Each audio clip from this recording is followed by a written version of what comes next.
Thank you very much. A pleasure to be here this morning. So as Roger said, I got my PhD here a few years ago. Maybe I shouldn't say how many. So my PhD is in computer science, and about 15 years ago, I became fascinated with the notion that we might be able to program cells as easily as we program computers. And in some sense, that's what synthetic biology is right now. So I'm going to talk about that and give you a flavor for what's going on. So what I'd like to do is emphasize that you should ask me questions. Ask me questions throughout. Presumably, people here have different backgrounds, different knowledge, and so on. So ask me any kind of question. I will try to cover things from the ground level, but sometimes there's vocabulary that you're not familiar with, or something like that. So please ask me whatever kind of question that you'd like. When I got started in synthetic biology, we're looking for some kind of an analogy. Anybody seen this movie? Yeah, cute little love story, right? But the point is, we're looking for an analogy to try to help us kind of better understand, better formulate what synthetic biology is about. And robotics was a nice analogy. Since then, there's been many other kinds of analogies: bridges, cars, planes, boats, radios, even bridges. So the reason I like this particular analogy of robotics is this notion that we have a robot that's a physical entity that we engineer to interact with the world. Okay, and I think to a large extent, that's what we're trying to do with biological cells. So when we think about a robot, we often think about this physical entity as having something that has sensors that can sense what's going on in the robot, what's going on in the environment, then takes that sensory information and processes, makes decisions, and those decisions then control the actuation. So it can modify what the robot is doing, or it can modify what the environment is doing, or affect itself. So we can basically make these corners be more rounded. We can label this as biological cell. To a large extent, that actually exemplifies what we're trying to do in synthetic biology. So rather than doing it with electronics, so I guess we're ignoring that. Okay, we gave up on that. Yeah. So my PhD in computer science, I guess, didn't really help here. So that's why I switched to biology. Using DNA to make circuits as opposed to using electronics. Okay, so we actually build pieces of DNA, and I'll give you a flavor of what that means. We put that in the cells, a flavor of what the DNA actually contains, what the instructions are, and then as a way to control what this is actually doing. So in terms of the cell, so we look at the cell. What are the things that we can control in the cell? So we want to try to regulate activity in the cell. So gene regulation, protein activity, translation, protein-protein interactions, get the cells to synthesize various molecules for us, sense, again, chemical, light, forces, be able to control the physical aspects of the cell, motility, growth, transport of various things, and also always think about the cells not being an individual entity, but something that really interacts with other cells nearby. So it's part of an ensemble of a population of cells. So we want to get these cells to somehow communicate with one another. And so these basic properties then allow us to start thinking about applications.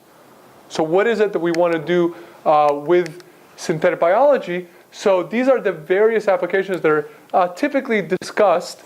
This is maybe a sample of the applications. So again, this notion of synthesizing molecules. So one of the more famous ones is artemisinin, which is a malarial precursor drug. Okay, so there's actually now a company that's focused on making this very cheaply. Bioenergy production received a lot of attention. So can we get cells to produce energy for us, clean energy for us?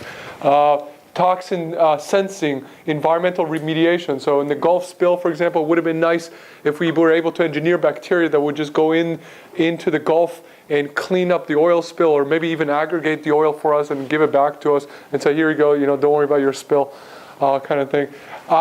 It turns out that, interestingly, about 20 to 25% of the oil spill was actually cleaned up by bacteria. Okay, but these were naturally occurring bacteria. These are not ones that we engineer, and these bacteria were actually able to really help out. What I'm going to do today, towards the latter portion of the discussion is get into a little bit more detail about biomedical applications. Okay, so I'll talk about cancer therapeutic, I'll talk about building tissues by design, and tissue homeostasis for beta cells.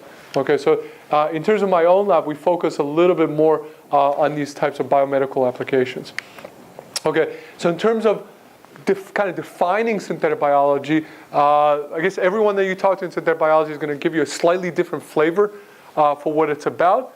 But to some extent, the goal is to design sophisticated biological systems. To really, if you think about genetic engineering that started in the 70s or so, the emphasis there was how do we take a gene, perhaps a couple of genes, overexpress them in the cell and try to modify what the cell is doing.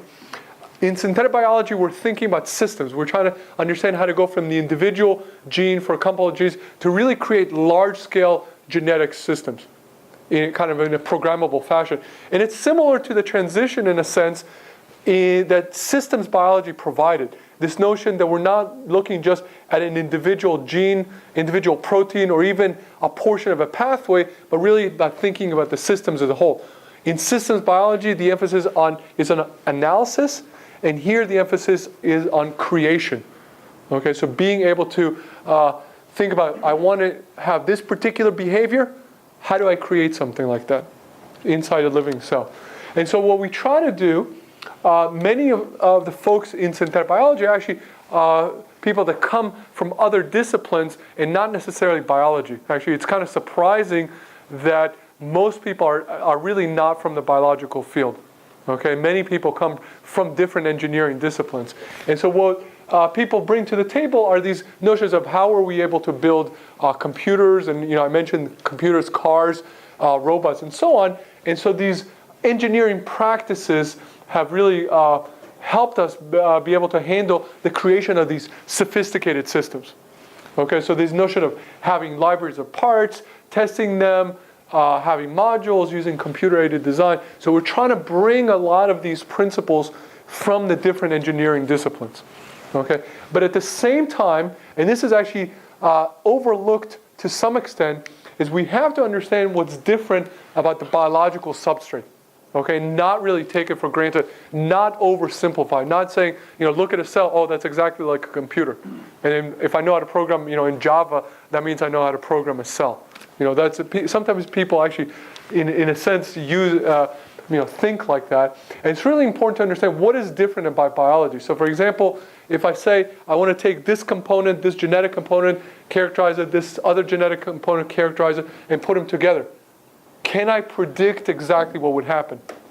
Okay, so it's 1 + 1 = 2. And even that simple notion is something that still really hasn't been resolved. Even taking the very basic parts and putting them together and being able to exactly predict what happens.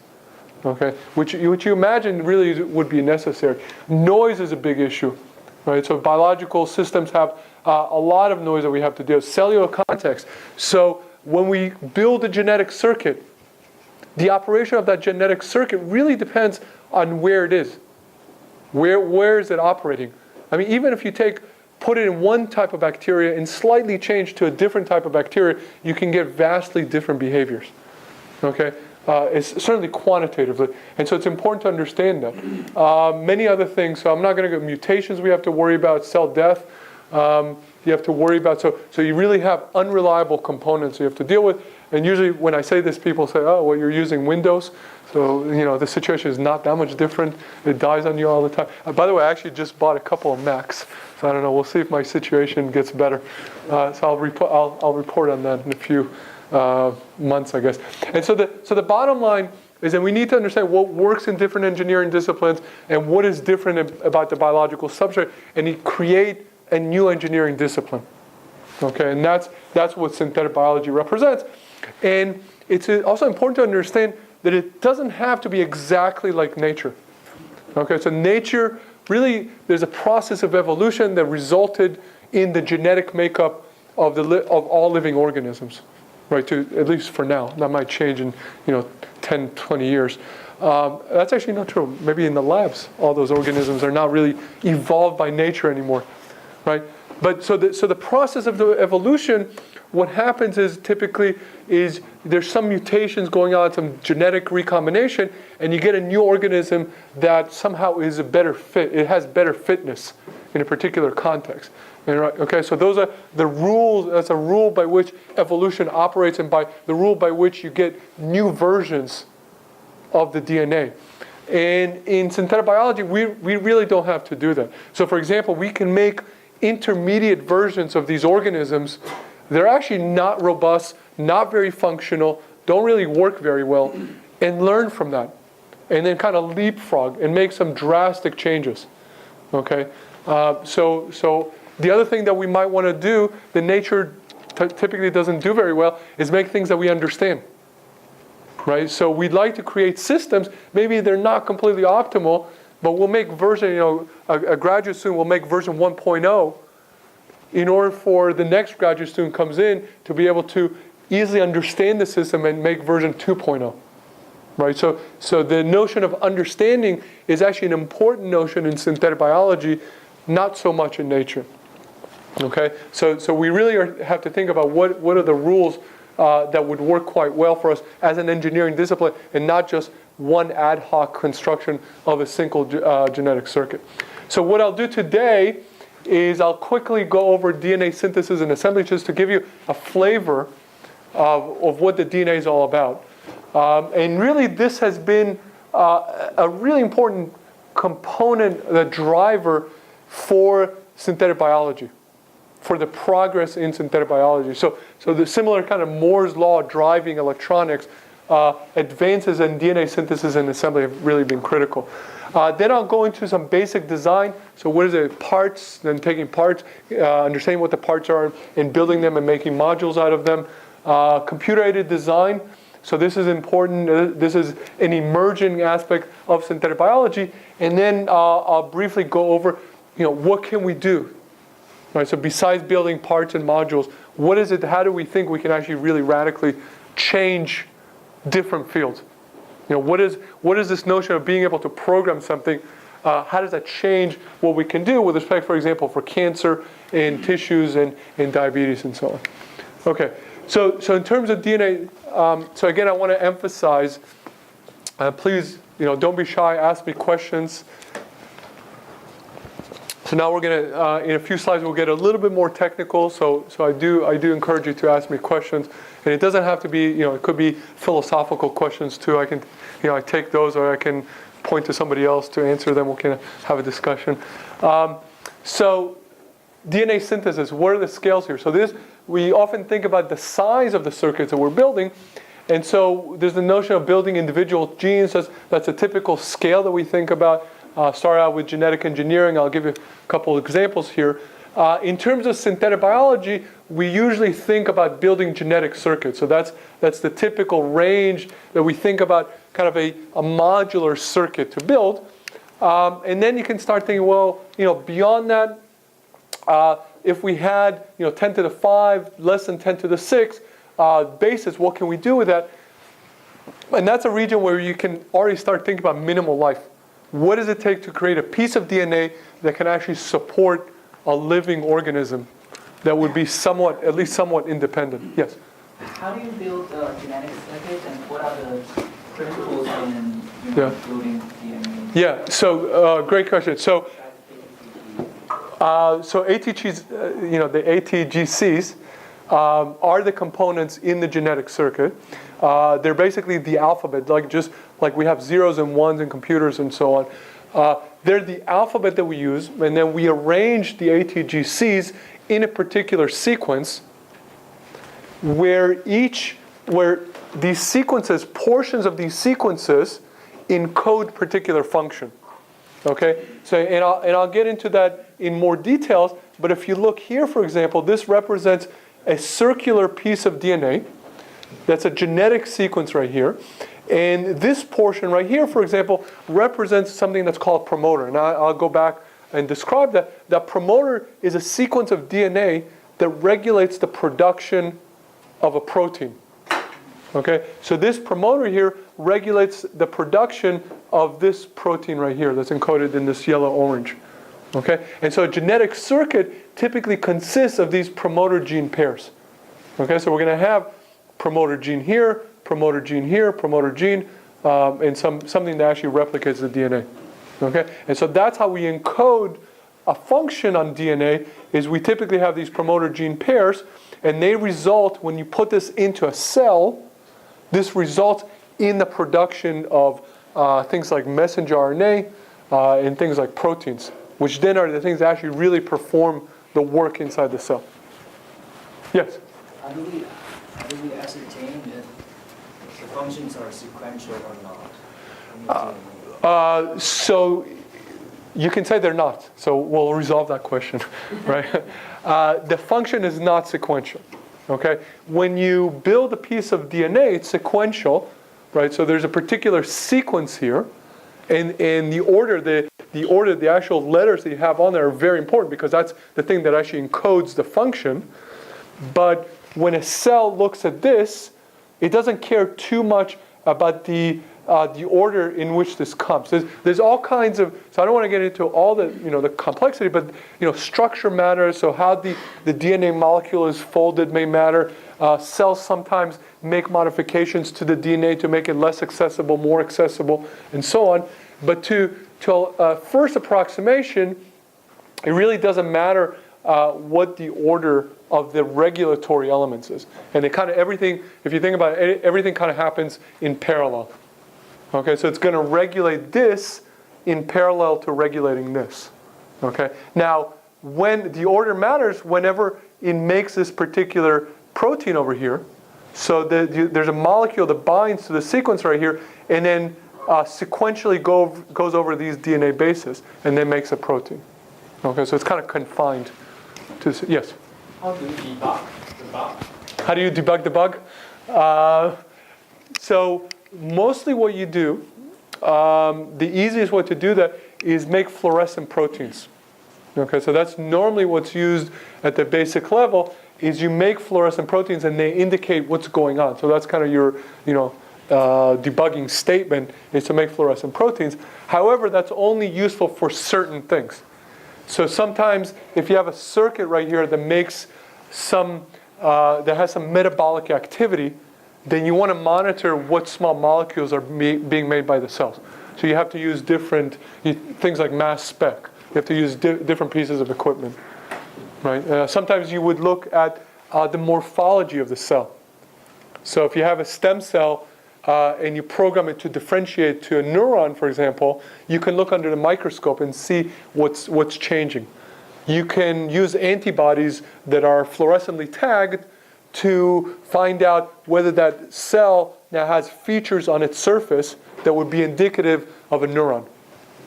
Right? So there are various ways by which you do the debugging. Okay? All right. So, great. So please do continue to ask questions. It's a lot more fun for me too, because I kind of know what I'm going to say. So these interactions are great. So this is the minimal life. And now we're also starting to think about rewriting genomes. Okay, so this is on the order of a bacterial genome over here. We, starting to think about things that are slightly larger, like yeast, and eventually, can we write whole human genomes? I'm not going to guarantee that I'll be around for that, but certainly the technology is moving quickly. I will get back to this. So genetic circuits. We know the basic principles. Genomes. Our ability to rewrite genomes is very, very early stage still. Okay, and I will get back to that point. Okay, so in terms of the technology that's driving it, I mentioned this notion of synthesis. So if you look at sequencing, this is always a good comparison. So sequencing costs are just dropping dramatically. Okay, so this is years versus the cost to sequence a DNA base. And then this is the cost for constructing short oligonucleotides. So those are the basic elements. Short oligonucleotide, this is single-stranded DNA that's typically less than 100 bases. Okay, so that's the foundation. And that's the foundation for building double-stranded DNA that's longer, as you start with short oligonucleotides. Okay, so this is the cost that's going down, and this is the cost of gene synthesis. This would be double-stranded DNA. Something that you might notice here that could be a little alarming is that the cost of oligonucleotide synthesis is dropping, but not that fast. And this is dropping faster, but there might be some intersection point which would be a problem. Right? So double-stranded DNA, in principle, shouldn't cost less than producing single oligonucleotides, right? You would hope. So we're potentially running into a problem here. So why is that actually not a problem? So I get to ask you a question every once in a while. Not that often. And by the way, the answer is on the slide.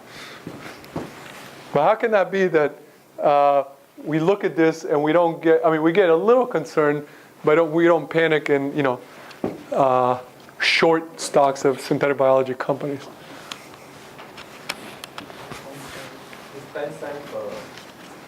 So this is about 10 cents per base to synthesize. This is actually, I think this is about the right number back then. So these ATGCs, you can buy them. You can go online and you can buy an oligonucleotide. And you basically just type in the sequence. And for, at that time, that was 10 cents a base. I think it's a little lower now. But that's, you would get, even next day, if you pay maybe a little bit more, but 2 days later, you get a tube that contains lots of that molecule that you specified, typically under 100 bases or so. Actually, when you build them, that's typically under 60 bases. When you get a little bit longer, they get more expensive, right? And so then if you want to build a new piece of DNA, then you want to take a lot of these short oligonucleotides and kind of stitch them together to make double-stranded DNA that's longer. Yes?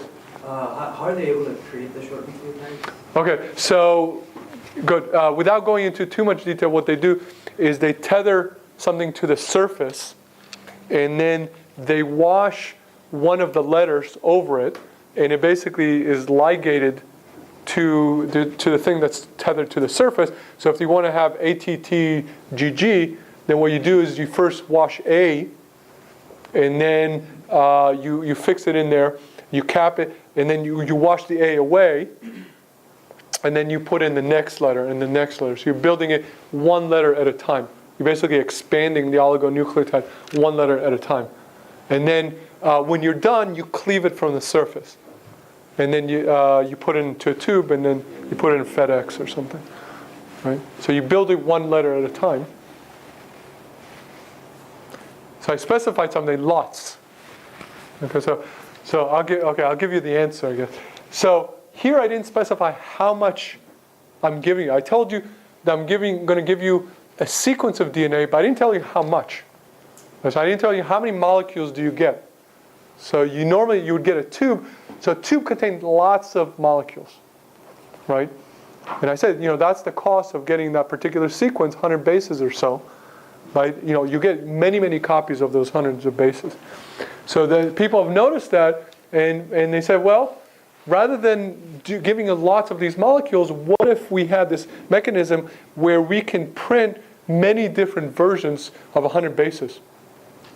Where each version, you just get much less of it. Okay? So if you kind of flip that around and you say, how many bases can you synthesize for $1? Now, if you look at oligonucleotides, that's going up exponentially, right? So it's a very different way of thinking about it, right? So if you can minimize how much you make of any particular sequence, and you have for example, lots of these sequences around, you can have 1,000 of these sequences on a single chip that you make. You can, maybe 1 million of these sequences. Then the cost, how many bases you can make per $1 increases dramatically, and then that actually gives us hope. So if we don't need to use a lot of these oligonucleotides to create these double-stranded DNA, right, to create even a single copy of that double-stranded DNA, then we're in good shape. Okay, let me point something out. Once you create a single molecule of DNA that's functional, that has the right properties, you can take that single molecule, put that inside a bacterial cell, and then give that bacteria a little bit of sugar and grow it at the right temperature. And overnight, you're going to get tons. You're going to get billions and billions of bacterial cells overnight, and each one of them is going to replicate that DNA for you. So you have a very cheap mechanism to start from a single molecule of DNA that has the right properties to many, many copies of it, right? And so that's where we're getting this potential benefit of if we can make just a few of these single molecules, we can still create DNA, double-stranded DNA, very cheaply. Okay, so this is basically why our Moore's law for DNA synthesis is actually on a reasonable track. Okay, so that's with respect to the basic DNA synthesis capabilities. In terms of now, let's think about these plasmids that I showed you. So this is what's typically been around. This actually, again, this was started in the 70s or so. How many people here have done cloning, have created plasmids? Anybody here? Okay. You did it this way? Okay. So this is old school way. Hopefully when you go back you won't have to do it again like that, right? So this has been around. This has been around since the 70s, and the idea is you have if you want to make a new piece of DNA, what you do is you find these restriction enzymes, these are proteins, and they're going to cut, these are names of it, they're going to cut in particular places, open it up, and then you basically do a lot of cut and paste operations. And it's lots of fun, right? And you wish you were doing it all the time, right? Yes, that's a major agreement. And so this is the way DNA synthesis has been done. But another mechanism to do it, so as you can imagine, this is pretty laborious, right? And so another mechanism is this notion of if we want to create something completely from scratch, how do we do that? Right, so we want to have a completely new sequence, a completely new gene. Okay, so what you do is you create these oligos that I just discussed, and so they can be 40 mers, they can be longer, they can be 100 mers long, and so you pull them together, and then they're going to have these mechanisms where they anneal to one another. Okay, so they're going to have some overlap between with Crick-Watson pair. So they're going to anneal to one another. They're going to create something like this. Okay, so now this is a chain, and what you can do is you can do something called polymerase chain reaction. I won't go into the details of that, but the idea is that you can then amplify the sequence. So even if you have very few numbers of these, you can use PCR to make lots and lots of copies of those. Okay, so you can use PCR on this, make lots of copies of those, and then put that into an existing plasmid. Okay, so this is from 1995, but this was actually even demonstrated in the late 70s. This notion of taking oligos, deciding here's a gene that I want to make, putting those in a tube, doing the right cycles and so on, and then creating a gene or a piece of DNA that may never have existed in the past. Okay, and so that's a way to create to create small genes here. 1995, 0.9 kilobases. Okay, I want to point something else out. So in synthetic biology, this is actually my former advisor at MIT. A little bit after I left, after I got done with my thesis, he came up with this notion of Biobricks. Okay, so this has been one of the basic building blocks in synthetic biology, and this is this notion that we want to start. So I showed you how to create an individual gene, but synthetic biology really focuses on the creation of systems of genes. Okay, so he came up with this notion of encoding, for example, a gene, and now it's called a biobrick, but then having a mechanism. So let's look this is a biobrick, okay, and it has these restriction enzymes over here. And the critical thing about this biobrick is that you can always take this biobrick, and without thinking too much, you can put two biobricks together and make a composite biobrick. So if you wanted to create a long sequence, this is what you do. So you take, for example, these 8 biobricks, and you put them together in a hierarchical fashion. So you do cut and paste, cut and paste, cut and paste, hierarchical fashion. And the property here, that every time you do a cut and paste operation, it's always a biobrick. So it always contains, so whenever I combine A and B, then I have an A-B pair over here, but it still contains the right biobrick cut sites on the outside. So that's a particular property of how this is made. So you can always take 2 pieces, you cut them in the right way, you ligate them together, and now you have something that contains both pieces. And the cool thing about it is that now that piece can be used in further assembly. Okay, so that's the Biobrick assembly mechanism. So that's been important as a foundation for the field. And it looks pretty nice. So that allows you kind of to say, I want something that A, B, C, D, E, F, G, H. So let me find these basic components, and then here's a plan for making this. And this is actually very easy to come up with this plan. Okay, there's not the design phase of actually making the DNA is rather easy. Okay, the other thing about it is that it's not just a process. It's also the information of thinking about things. It's the way you view these materials. So now you start thinking about these parts, and you start thinking, well, if I have A, B, C, D, that might be a module. It's a biobrick, it's a composite biobrick, but it's a module that might contain interesting information in it. So I'm going to think about that module, I'm going to describe it, I'm going to characterize its properties, and I'm going to put that on the website. There's actually a registry of standard biological parts that has about 7,000 of these. So if you want to build something, you go online to this website and you say, I want to be able to build this fairly sophisticated system. Let me go shopping and go online. Kind of like when you go to Radio Shack. People, I guess, don't really do that anymore.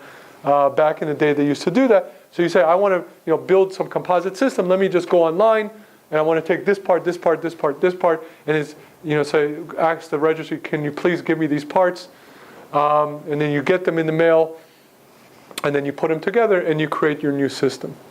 Okay, so it's both a standard way of assembling DNA, as well as, perhaps more importantly, an information source that contains all of these pieces, which then allow you to very quickly think about building more and more complex systems.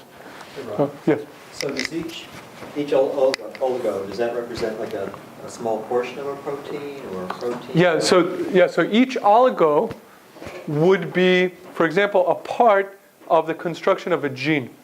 So in order to make a new gene, so for example, might be a way for you to make a completely new gene. So you say, oh, I'm going to have this gene that has this really cool function because it can metabolize something in a very efficient way. So you say, okay, I'm going to make these oligos, so get them synthesized, and then I'm going to put them together and make a new gene right here. And so the new gene could be, so typical sizes are about 700 bases, 1,000 bases, could be more, 5,000, could be, but those are the typical sizes. And then you make that new gene, and this would be, so that could be your gene. Okay? Yeah. So why is two restriction sites before and... Yeah, so the two restriction sites allow you to cut things so that they come before or after. Okay, so what you do is if you want to put together two biobricks, then you will say, for example, I want this one to come before this one. So what you do is you actually cut, so let's say you want A before B, you cut the one in blue here, and you cut the one in red. Okay, so you cut the blue, you cut the red, and the cool thing about it is then the blue and the red come together, they can come together. They're special in the way that they get cut. Okay, because of the actual DNA sequence, what happens is that you have these four DNA bases that get exposed from the blue, and they're compatible. The four bases over here with the blue are compatible with the ones on the red, and they ligate and they come together. Okay, and then what would happen? So you actually get the sequence yellow, red, A, blue. Plus, so that's the piece that you take, yellow, red, A, blue. You actually physically take that, and you put that together with red, B, blue, green. So again, you physically have these two components that you cut with these restriction enzymes. And then the thing that's really important is when you put a blue and the red together, that's no longer a site. So it's a blue-red mix that's no longer cuttable. And that's really the trick here. So when you put yellow, red, A, blue, red, B, blue, green, you get yellow, red, A. In between the A and the B is the blue-red cut site, but blue-red is nothing. It doesn't respond to anything. And then you have the B, blue-green. And so that's the thing that actually allows you to put these things together. You have this mixed cut site, no longer responds to restriction enzymes, and you can build, and the part that you created basically has the same restriction sites as the parts that you started with. Yes? For the next step that you want to combine A, B, and C, D, then if we want to cut blue and red, then the site between A and B doesn't move? Exactly. Yes. Why? So why? Because the restriction site is 6 bases. Okay? And so what happens is, so let me say you have the blue and the red. So if you think about the blue and the red, so they recognize 6, this is double-stranded DNA. Okay, so this represents the 2 strands of the DNA. This is 6 bases, okay? And then the way it gets cut is like this, okay? So what you're left with is this sequence right here, okay? And then, let me make sure I match it up. And then this sequence right here, okay? So you get this blue, you get this red, they come together here. This is compatible with this, but the key here is let's call this B1 and B6. So these are the positions, and this would be red 1 and red 6. So when those two come together, it's B1, right? And then B2, 3, 4, 5, 6, and then R6, right? And so what happens is you get a mix of B1, R6, which no longer matches either B or R. Yeah. That makes sense? Yes? What happens if the restriction site found in genes? Great question. So one of the restrictions about these genes is that you cannot have those restrictions. So that's a great question. And so that is definitely an important aspect. And so oftentimes you actually have to synthesize the DNA. So you have to let's say this gene and this awesome gene, and it's going to cure the world of hunger, but it has the restriction site on it like this. And you're like, oh my God, I can't cure the world of hunger. So what you do is you have to modify that sequence. So it no longer has that same restriction site. And so it's not the end of the world, because with typical genes, so for most of the time it's not the end of the world. So for a typical gene, what you can do is you can substitute a slightly different sequence that would still encode the same protein. So people know about codons, right? So the idea is that you can use, typically you can find some mutation that would create still the same codon, the same amino acid, but would have to have none of that site. Now, it gets more complicated if you have a promoter. So imagine having a promoter where that sequence is actually essential. Then that could be a problem. And then you have to really think hard about that. Now, so that's an important constraint with Biobrick assembly. Any other questions about Biobrick? Yes, and then I'll move on to the yes. Which basically have combined different restriction enzyme, because for restriction enzyme the temperature, the buffer sort of requirements are different. So how do you think? Yeah, so good. So the idea is that we're always using just these 4. So these are in particular EcoR1, XBA1, SP1, and PST1.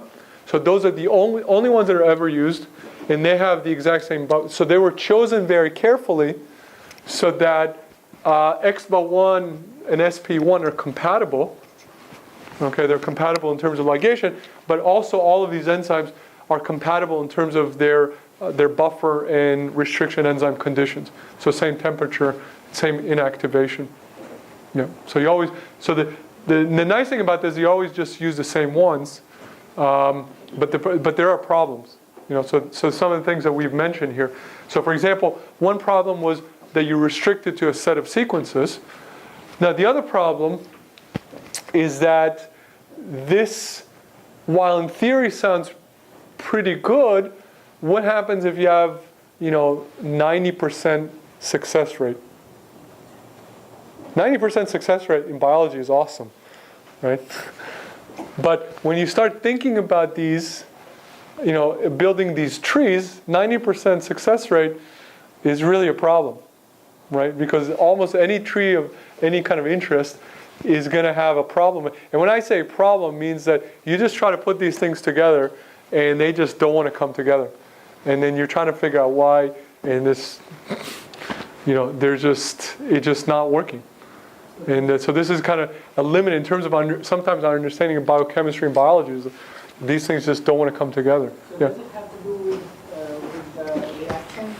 So there's something in that reaction, there's something in that, so as these pieces get longer and longer, it actually becomes more and more difficult for those pieces to come together. And so they're just, it could be that there's something annoying in this sequence right here that causes this to have some secondary structure that it just doesn't want to come together. But even when you start from very basic structures, Yep. and if your reaction is not complete and you have some leftovers, and when you mix it further, they might Okay. something different and give you Yeah. something which is undesired. Yeah, so one of the things, so I didn't describe this in full detail because people are trying to move away from this. So I wanted to just, is that what you do if you put A and B together, what you do is you mix it, you put them together in a test tube, and then you typically put them into, you transform them into bacterial cells and you grow them such that each initial bacterial cell becomes a colony, and then you actually extract the DNA from that colony, and that should be just a single initial molecule that results in many, many copies. So a single molecule goes into a single cell and then grows into a colony which you can then extract the DNA from, and then you check it. So you do things, you cut it to see if it has the right length, you can sequence it. So before moving on from AB to ABCD, you have to verify that AB is in fact correct. And so that ends up being a huge factor in the delay here. So each step here is about, let's say, if you're really good, 3 days. That's if you're not into sleeping too much. So you can do it in about 3 days. But that ends up, so again, that ends up, doesn't sound like much, but that ends up adding up. And then if you have an error rate along the way, that becomes really problematic, right? And so what you end up having to do, so if you have some error where you just can't put E, F, G, H together, regardless, so you can spend 2 weeks here, it just doesn't work, and then you have to give up. Then you have to basically reconstruct the tree in some other way. And so that's why it looks really promising, ended up, while being important, there's now transition. So I would say the people are still working with this. There are many. So for example, there's in synthetic biology, there's something called iGEM. People heard about iGEM? Okay, so the International Genetically Engineered Machines Competition, no relationship to GEM4. But there are now over 160 teams that compete in this from around the world every year. So these are undergrads, different schools, and basically each team of undergrads the key is just do something cool in synthetic biology. That's essentially the criteria. And so most teams still use this in iGEM. So most of the teams, but there's been over the last couple of years been a transition away from that. So that would be this. Maybe 5 to 10% of the teams have now started to realize that this is a problem, And while this is not still a part of the Biobrick assembly, this is huge here. Okay, so what is this? So rather than putting 2 pieces at a time, so Dan Gibson, and I'll mention work that he did, he came up with a strategy of putting many pieces together at once. Okay, so now this is actually based on, there was some other mechanisms to put many pieces together. So his was some slight modification. In my lab, we use his mechanism. We use other mechanisms, something like Golden Gate Assembly, which is actually still has its benefits for putting many pieces together. But this has been huge. So the idea here is that you want to have all these pieces, and now what happens is you have this overlap region right here, this and this, for example. And you see there's slight differences in the color here. Now these are about 40 bases. So not 4. This is 4 bases. These are 40 base sequences. Okay, and the idea is that you basically expose. So they're double-stranded, and you have this enzyme that exposes these 40 bases. And so now, because they're 40 bases, they're much longer. They have a lot of specificity. Right? You can mix together 10 of them at the same time, and they find each other because of the specificity in the 40 bases, and they come together. In one pot, you can put 10 pieces together. You can actually put up to probably about 20 pieces together at once.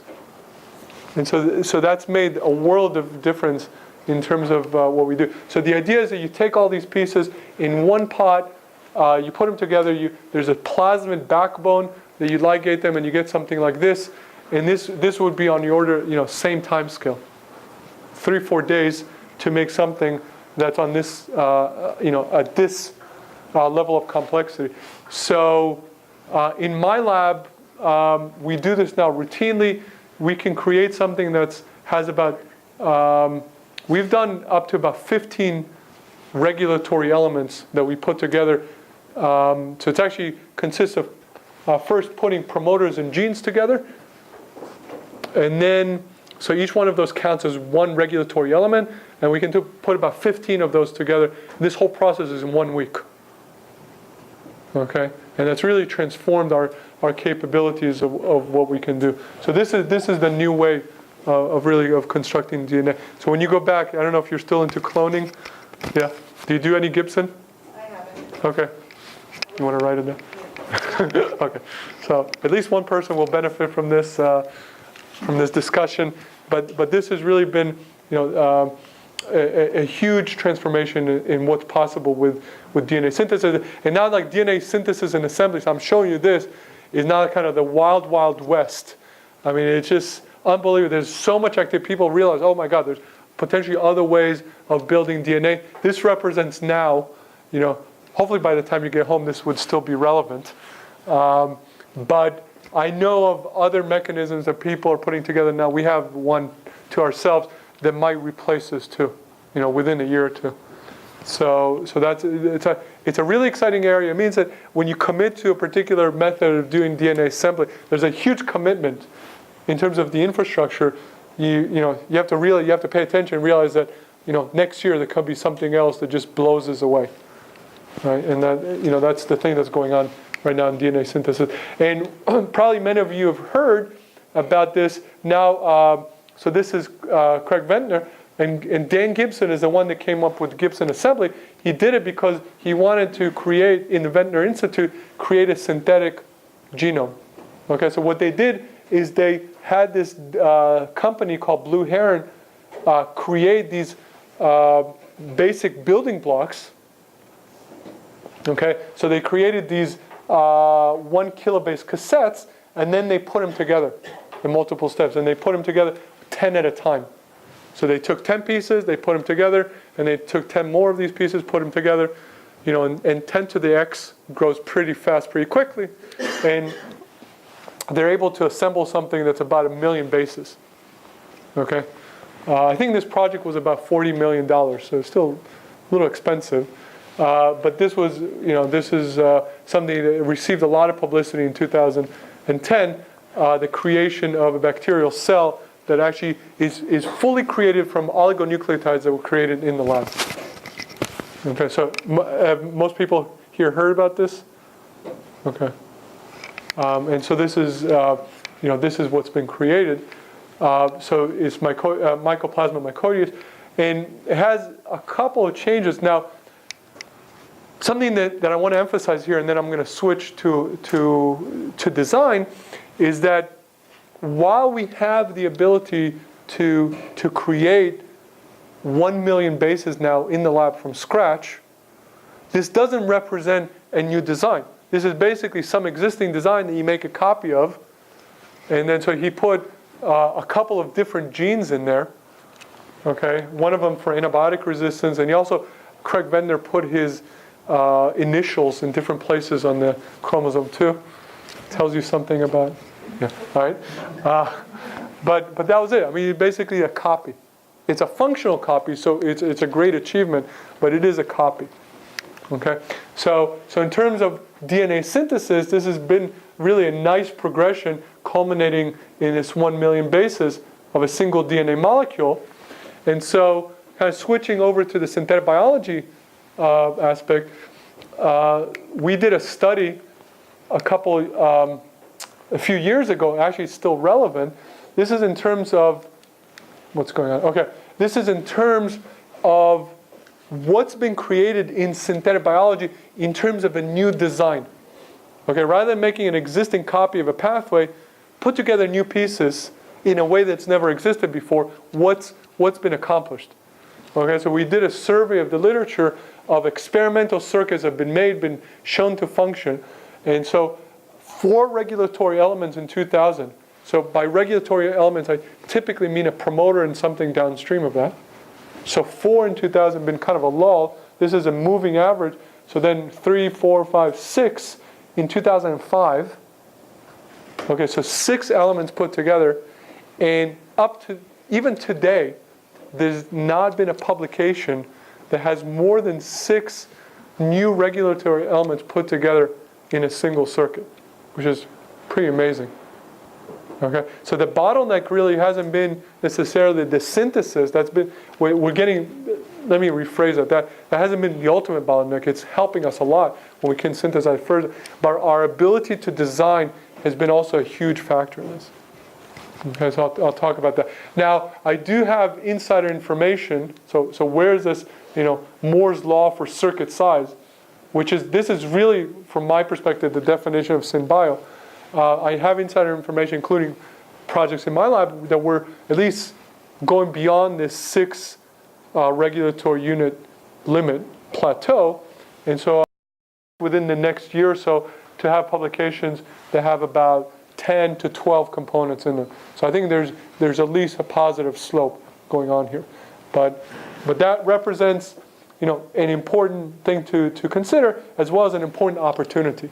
So you have to identify what are the constraints, what's restricting our ability right now to proceed with synthetic biology, and then if you're interested in working on those things. Okay, and so I mentioned this notion of design.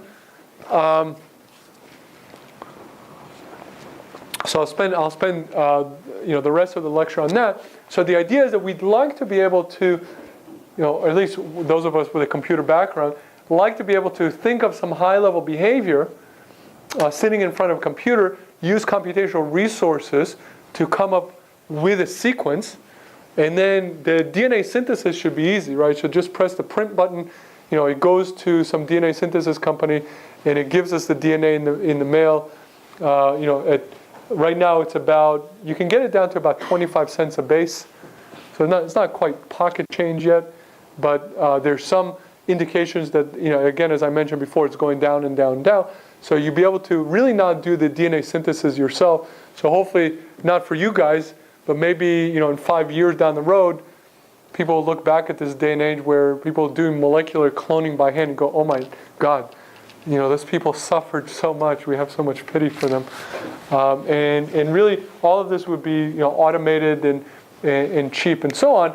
And then the idea is you get a piece of DNA, you put that into a cell, and then it does exactly what you want. Never happens. And so you really have, have to think about putting the DNA into the cells, finding out what's going on, and then iterate over this process. Do this debugging process that we mentioned. Okay, so in terms of the parts, so when we think about synthetic biology, we think about these parts. So I showed you how to create the DNA sequence for those. Okay, so in terms of the parts, what are those parts? So we want parts that regulate. So this could be a piece of DNA. So you regulate another piece of DNA. You can regulate messenger RNA. You can regulate protein-protein interactions. Cell-cell communication is another class of important parts. Debugging was also used. So these are bacterial cells that have been engineered by one of the iGEM teams in Cambridge to make dyes with different colors. So you can visualize what's going on in there. Okay? And then you want to interface with a cell. So you want to sense what's going on. You want to be able to affect what's going on in the cell. So you can think about this, these are the library of parts that we want to be able to use. Okay? So let me show you. So this notion of having this book of parts, TTL data book. Anybody heard with this TTL data book? Nobody here? Well, so this was really popular in the 1960s, where this notion that you have this book, this is pre-internet, that did exist at some point. So you have this book which you can buy and you can flip through. It has these parts that are described. And you say, I want this part, this part, this part, this part. You put it together. Okay? And so now we have the registry. I mentioned the registry of standard biological parts.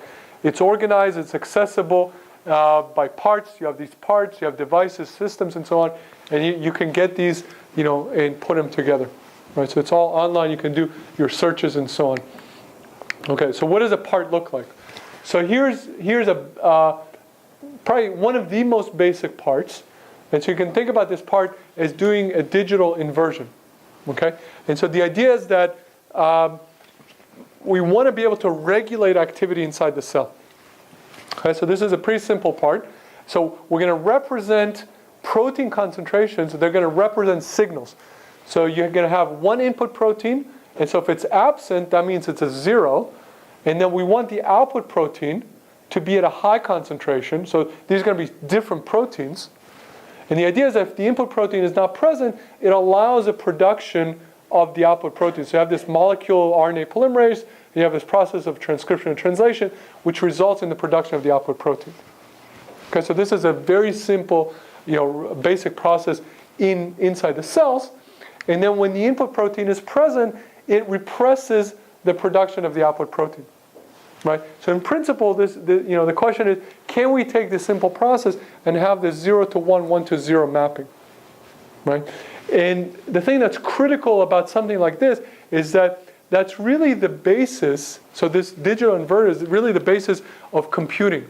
So if you have something like this, and actually if you're able to take something like this, connect it, and build slightly more complex circuits, complex devices, and then build circuits out of them, devices like the NOT AND gate, the NAND gate, NOT OR gates, then you can build anything, basically any logic function that you want.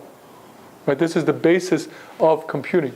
And so the question is, if we can have something like this, can we actually build anything that we want inside the cell?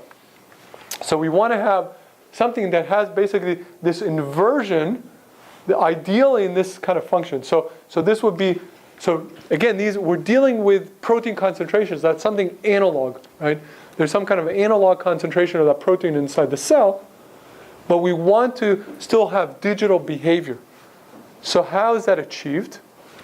So actually, by the way, that's the same in electronics, right? So in electronics, you have these analog voltage values that are then somehow processed from input to output so that we always have a digital, basically meaning a digital operation.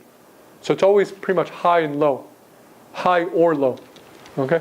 So the way you'd like for this to work is that we have this input to output relationship where if you have a 0, something that's analog in this range, then it gets mapped to a really nice looking 1 over here. And if you have a 1 that's a kind of noisy, then it gets mapped to, on the output, gets mapped to a really nice looking 0. This is called signal restoration. Right? That's what we'd like to see out of the behavior of our system. So this is not possible in reality. Okay, But in biology, so in electronics, this is not even possible, but we get something close to it. In biology, we also, the question is, can we get something close to this? And so now the key is, if you have devices that have these properties, then even if they're a little bit noisy, but they still have signal restoration, and you put them together in sequence, the key is that as the systems get longer and longer, they still maintain this digital operation because of the signal restoration. They still pretty much work, the outputs still pretty much work at zeros and ones. Right? And that's again the key for electronic computing.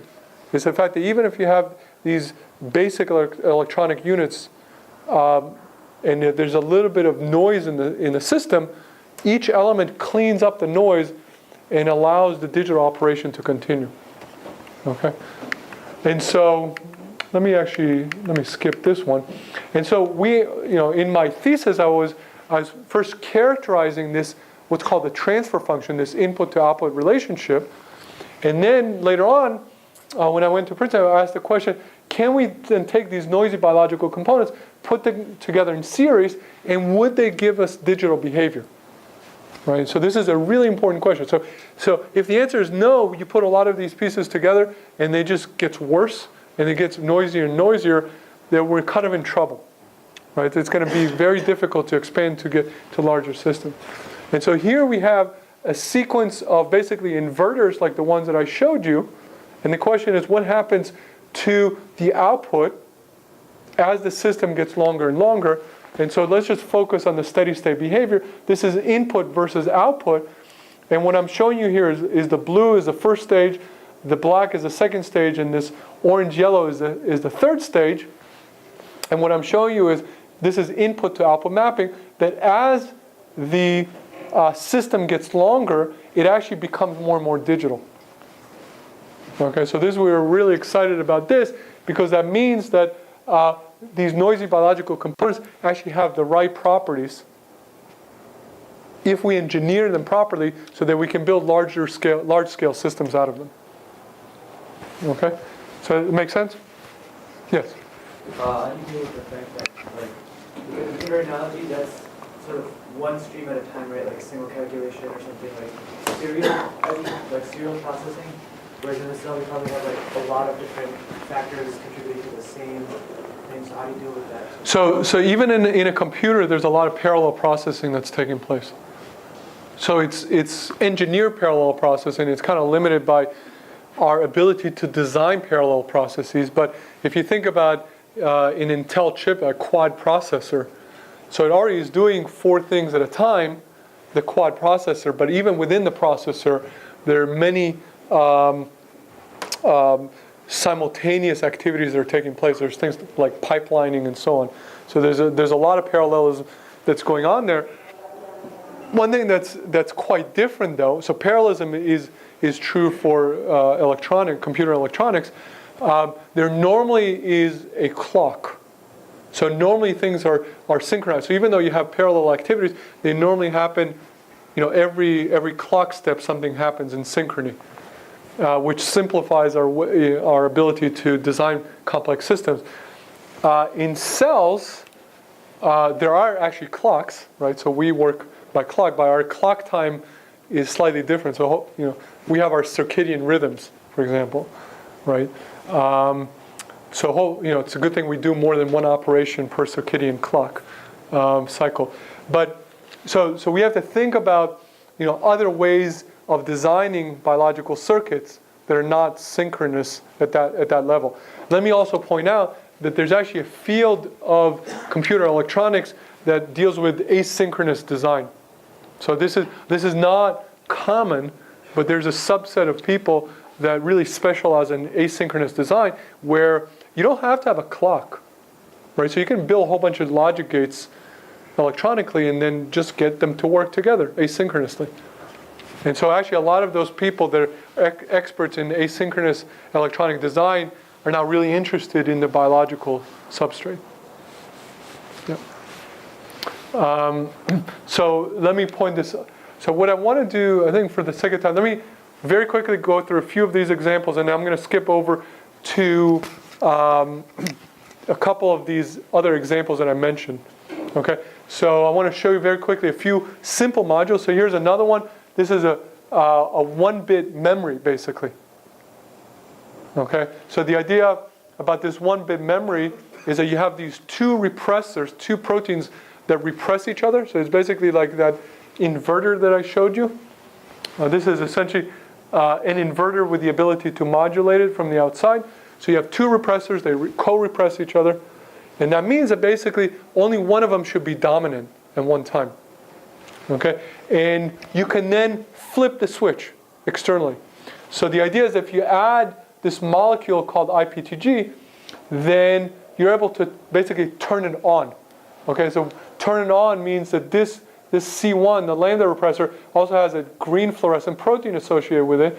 So you add IPTG to the cells, it gets turned on, GFP gets turned on, you remove the IPTG, okay, it's no longer there, the cell remembers. So it actually has memory. And how does it remember? Well, even though there's no IPTG there, the GFP remains high. Okay, these are on the order of hours. Okay, then you can incubate it at 42 degrees. That's a way to flip it back, reset it, and it gets reset. So it goes to 0, and then you leave it there, and it remembers the fact that it was reset. Right, so this is a 1-bit memory, and the critical thing here is it has hysteresis, so it remembers. So here, in this region right here, in this region right here, it's exposed to no inputs at all. Right, so it has the same environmental conditions, but its own internal state is different based on whether you told it right before to set it or reset it. Okay, so this is the basis of some additional digital logic that you can put inside the cells. Let me skip this. You can do just a point I want to make. It's not about just digital. There's actually a lot of emphasis about analog devices. So how do you program a cell? Is it like the way you program a computer? Not exactly. Is it always digital? No. So it's going to have some digital control. It's going to have some analog control to it too. So this is just showing that we can do analog control here as well, quite precisely. This is an example of a clock. Okay, so taking these analog mechanisms. I'm going through this very, very quickly. So I'm not explaining to you the details because I want to get to those two other examples.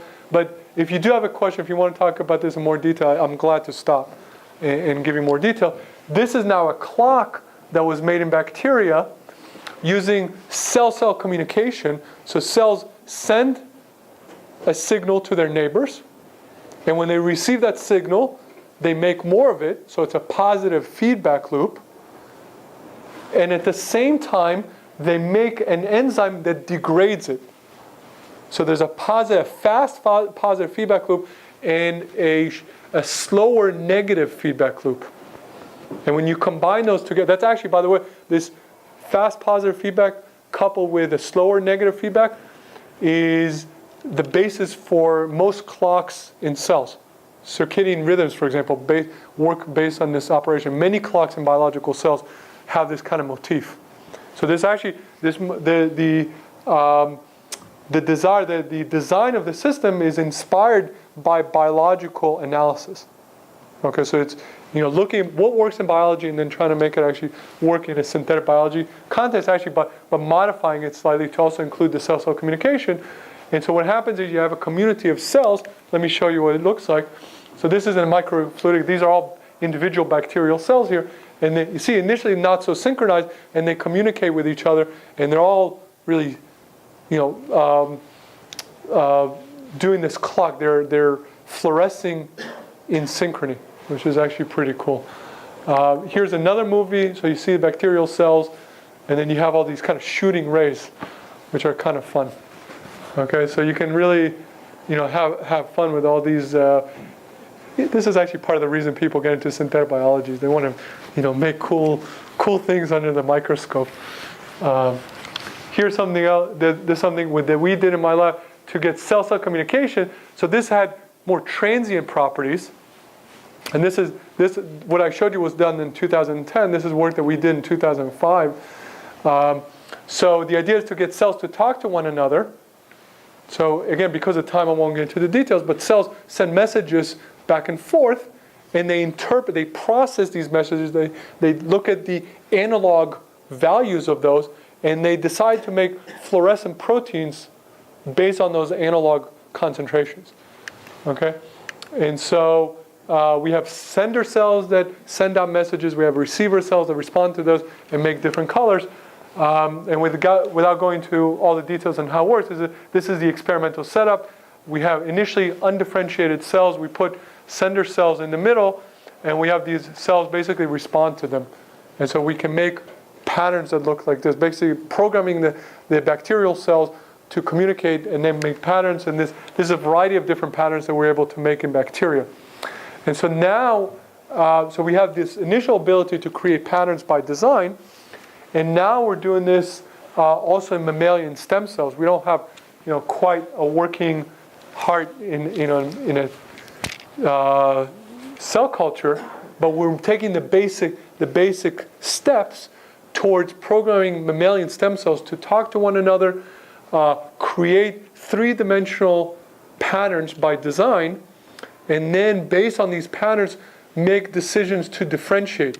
So, for example, the green ones could become bone, the red ones could become neurons, the yellow ones could become, other cartilage or things like that. All right, so the question is, can we program these stem cells to differentiate to any kind of tissue that we want? And this is, by the way, related also to the work that's going on in EBICS, which I'm sure you've heard about, in terms of how do you create biological machines.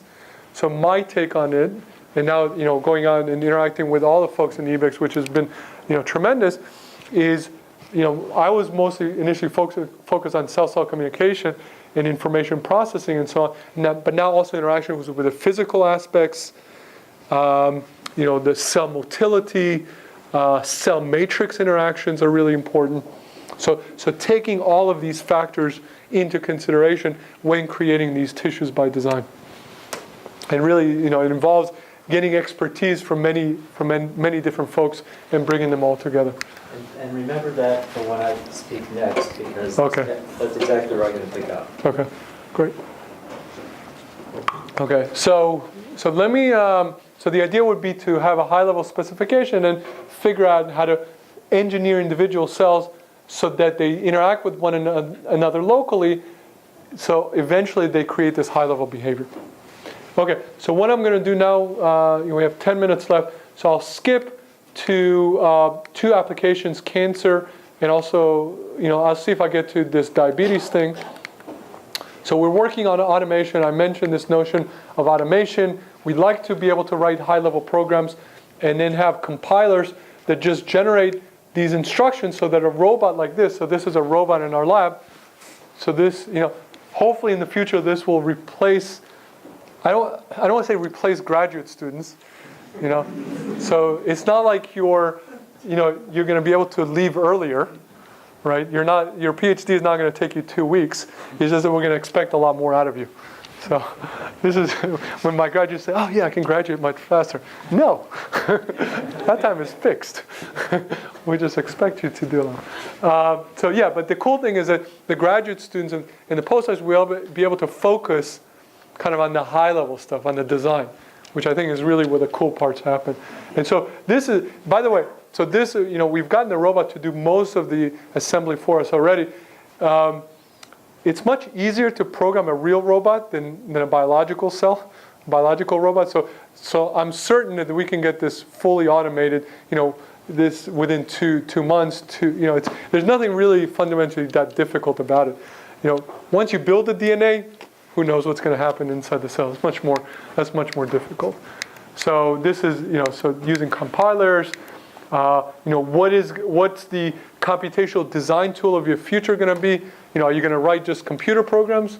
Well, sometimes yes, but sometimes you might, what would the computer design, the visual design be for tissues, for EBICS, right? So rather than something like this, we might use tools that look like this, but then allow us to also encode function in it, right? So you can visualize, I want to put, the pumps over here, that somehow the muscle is connected to, the vascular networks over here with neurons are connecting them everywhere, and you can kind of, visual basic functions that you can put in there and think about the overall structure. So this would be kind of a cool world to be in, where you can just think about these, biological machines or tissues and build them like this, and then get the liquid handling robot to build the DNA for you. So with the remaining time, I just want to talk about, I guess I'll mostly just focus about cancer.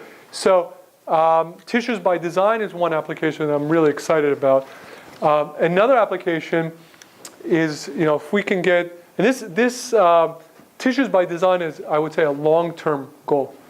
The notion of using synthetic biology for cancer therapeutics, interestingly, I think is actually a shorter-term goal. Okay, and I'll try to explain why. And so here we're trying to address this notion of one of the important challenges in cancer treatment, which is specificity. So you can have a therapeutic agent, which, the idea is to have a therapeutic agent which will go and kill the cancer cells. So you can have a therapeutic agent like that kills all the cancer cells. Problem is, at the same time, it's probably going to kill the patient as well, right? So we don't have. So for example, if you kill all the cells that are dividing, that will kill all the cancer cells, right? But that's a big problem. That's oftentimes going to result in the patient actually dying. That your body just can't. That's not how you can function. And so if we can get something with synthetic biology that can give us that specificity, I think that would be a huge advance. So basically, almost completely eliminate, it doesn't have to be completely, but almost completely eliminate false positives and false negatives. Okay, so what's the idea?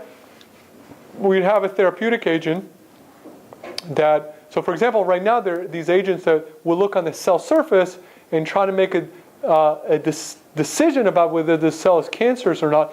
But even if you look at a single marker on the surface of a cancer cell, that's typically not enough to tell you whether that particular cell is cancerous or not. Okay?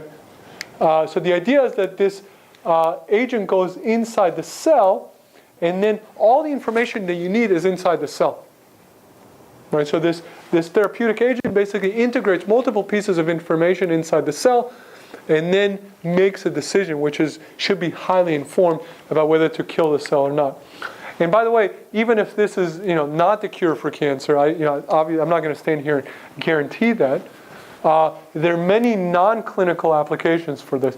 So even just this notion of being able to have an agent that goes into the cell and tells you what's going on in the cell, that integrates multiple pieces of information and gets a cell to fluoresce in different colors based on that, that's going to have huge number of applications in biology in general.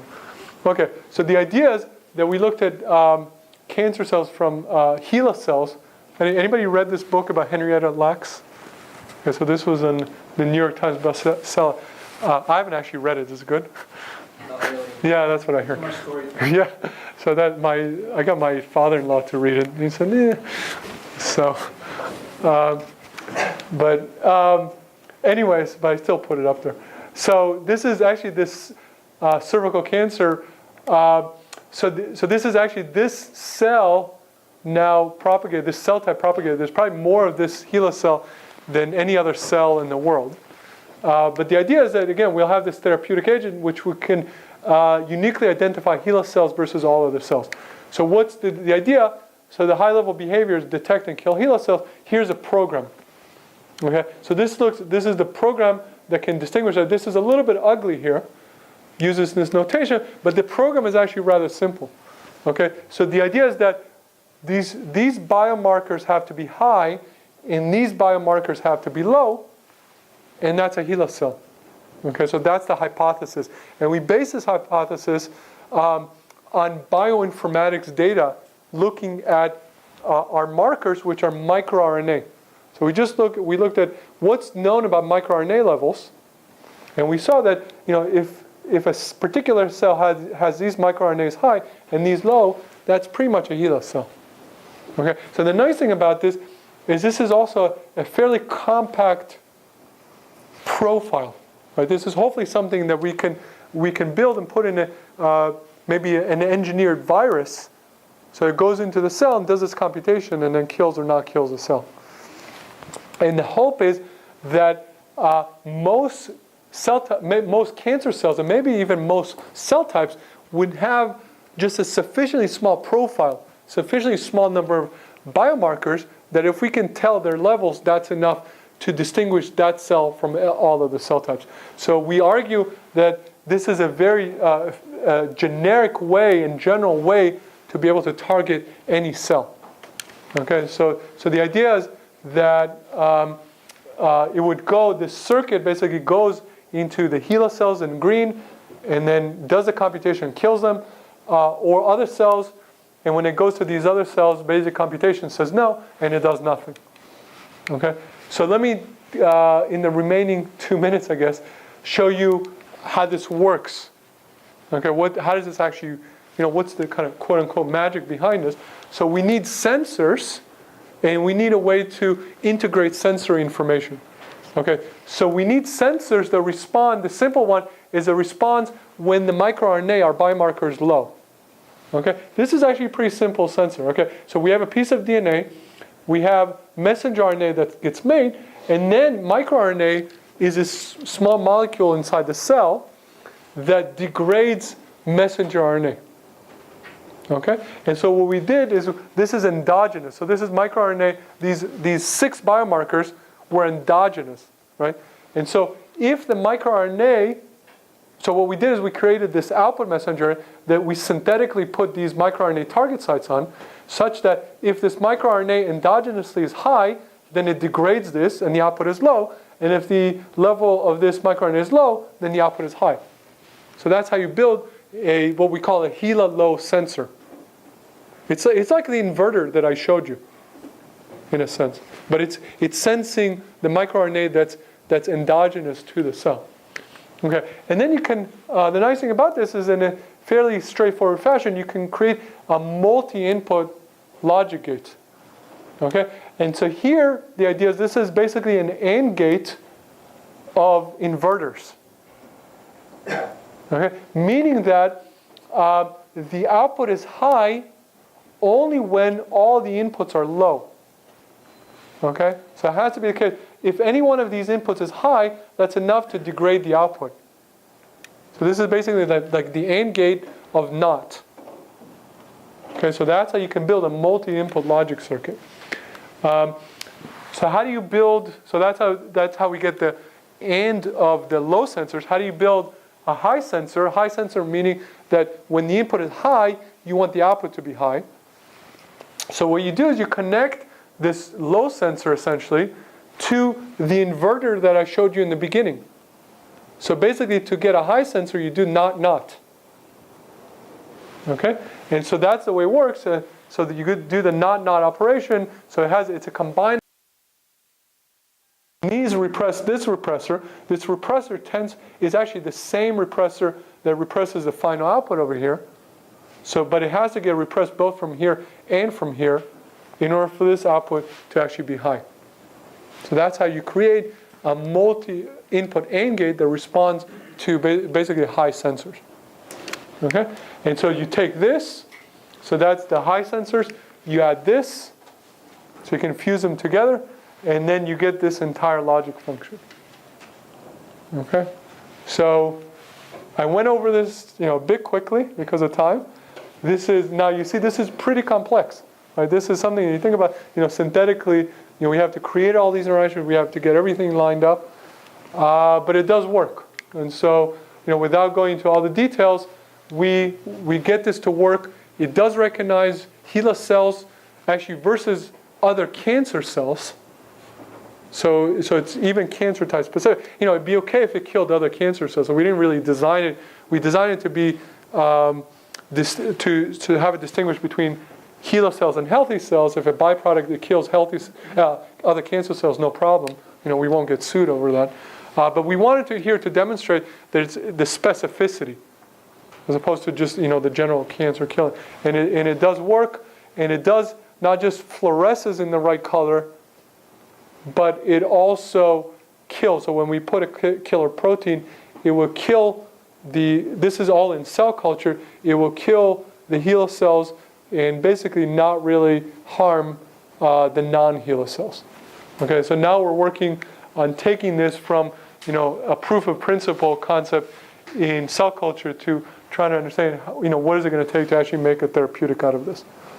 And as I mentioned, and this is, I guess, where I'll stop, that this, general ability to build logic circuits that can sense information and then can actuate, killing the cell is one actuation that typically, people like to do.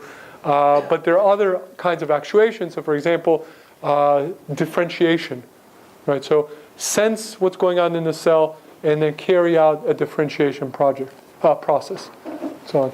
So as I mentioned, this could help in many other, so this notion of tissues by design is one example where it can help. So with that, I will stop. I don't know if I get booted out of here.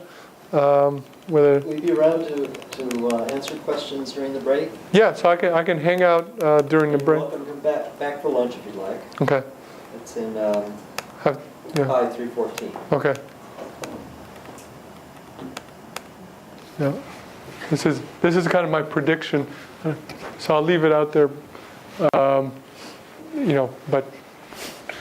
if people want to look at that. Leave it up during break. During break. So if people are interested in the future, not guaranteed. Thank you. Yeah.